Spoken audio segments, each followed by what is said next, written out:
Hello. Hope you're all well. So I want to do something today about working with the computer. And this is probably the single greatest contributor to why people come to see me. Shoulder pain, neck pain, carpal tunnel syndrome, stuff especially with the upper back where people are a little stretched and these nerves get overstretched. They have mid-back pain.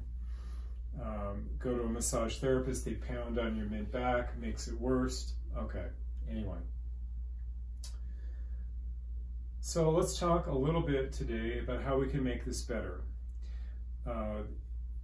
Easy to look first at position, right? So one of the things that happens is that you'll be putting weight down on the computer or on the surface of the desk while you're trying to type.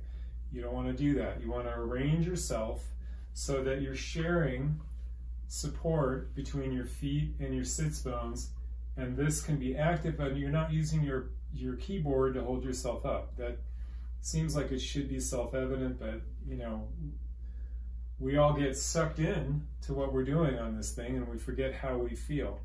That's been a theme in all the videos that I do, keeping a sense of body awareness while you're doing anything else. Kind of a little bit goes a long way, just feeling, oh, that feels uncomfortable, changing, doing a little movement, something. Okay, so I'm sharing my body weight between my feet and my sits bones. Pretty much all of it's in the chair, but not on the laptop here. Now, a couple of things about this. One, I've got the seat height pretty much where I like it, and I've got my legs the way I like them. So sitting like this is bound to cause strain. You have to grip your hips just to stay in this position. Okay, so having a little bit of a spiral in your body is usually helpful. You can adjust as you move. Some people like to sit on those big gym balls. That's also great. The difficulty with those is you don't want to sink down too low. Then you're having to do something like this where you're gripping your hip flexors to sit up. And that gets very, very tiring, causes a lot of pain in the hip. It also causes strain in the lower back because you're using the iliopsoas muscle to keep trying to pull yourself up. So one thing that leads to is a discussion of seat height. So look at this here. If I let this go all the way down, okay? Now, this is as far down as we'll go, but basically I want to show that sitting with your hips on the same level as your knees, not a good idea. So because when you do that, you're having to do what I just described, where you're having to constantly fight your body upright, right? It wants to be like this in this position. And some people counter that by really screwing themselves into this position and being just like very hyper-toned in the back.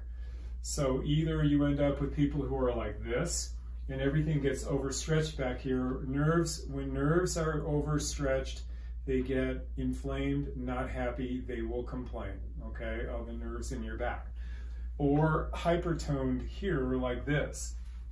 So you want to find a position where you've got your hips above your knees, like this. Can be a little bit less, a little bit more.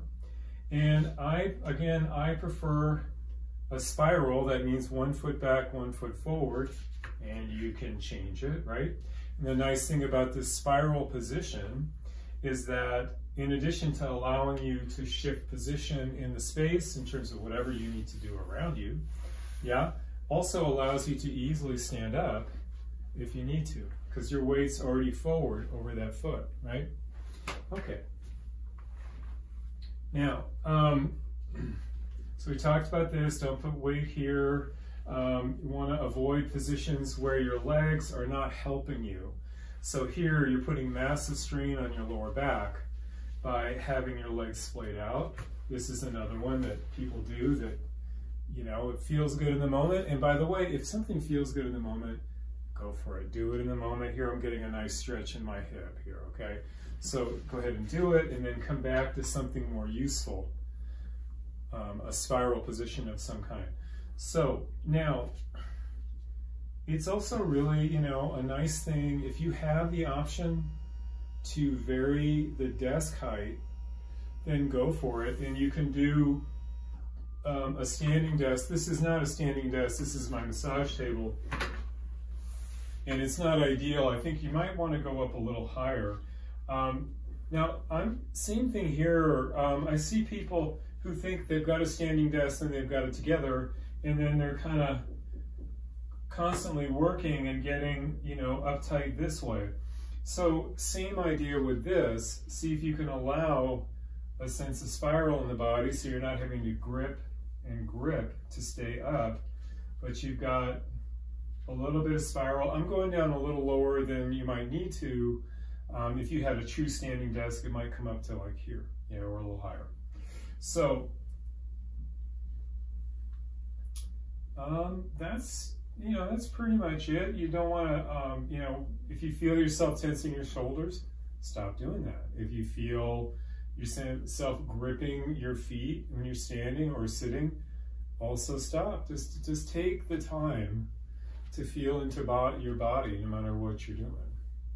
And I think that, you know, this kind of direct expression of thought to the keyboard, to going out online, I think that one way we can put a little more thoughtfulness into that is by tuning into our bodies more. And these little pauses to feel into how things are going, those are good for your health, really good for your health. And that's a long discussion about why it's not just about posture, okay, it's about physiology. But it's also a creative pause, if you will, where you're allowing thoughts to synthesize and become embodied in ways that you can't totally consciously do. So those moments where you're tuning into how your body feels, that may relate directly to whatever it is you're trying to say. All right. Well, I hope this was helpful. Thank you very much.